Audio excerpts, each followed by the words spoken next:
বন্যা আঙ্গু বাড়িতে ডুবি গেছে আঙ্গু খাইবার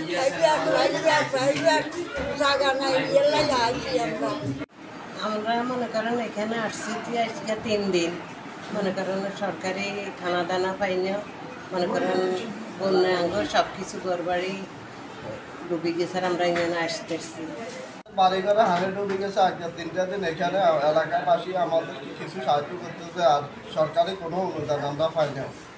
আমাদের এখানে বন্যা 2006 সালে যে বন্যা হচ্ছে বেশি বন্যা এখানে উঠি সব পানিতে মানুষ কেউ মানুষ কোনো আশ্রয় গেছে কেউ কোনো মানুষ স্কুল কলেজে বিভিন্ন জায়গায় চলে গেছে। এখন আমরা এরকম অবস্থাতে আছি আমাদের এলাকার কোনো মেম্বার কোনো চেয়ারম্যানে কোনো দিতেছে না।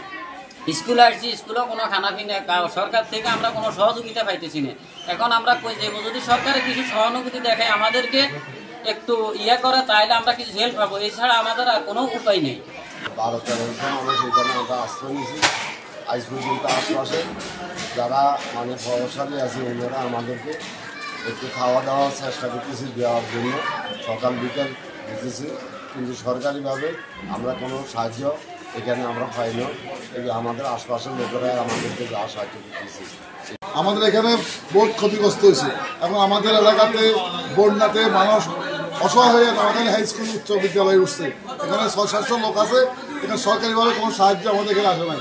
স্থানীয়ভাবে আমাদের কমিশনার এলাকার সবাই মিলেমিশে কাজ করতেছে, সবাই মিলেমিশে কিন্তু দলবদ্ধ নির্বিশেষে সবাই মিলে কাজ করতেছে, মানুষের পাশে দাঁড়িয়েছে।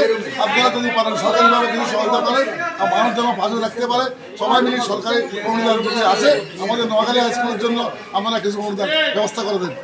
আমাদের এখানে নোয়াখালীতে বন্যা এলাকায় প্রচুর পরিমাণ পানি, অনেক বাড়িঘরে পানি উঠে গেছে। আমরা এখানে নোয়াখালী হাই স্কুলে আশ্রয়ের একটা স্কুলটা খুলে দিয়েছি। এখানে স্যার শিক্ষক সহ এলাকার গণ্যমান্য লোকজন সহ আমরা সবাই এখানে লোকজনের খাওয়া দাওয়ার অ্যারেঞ্জমেন্ট করেছি।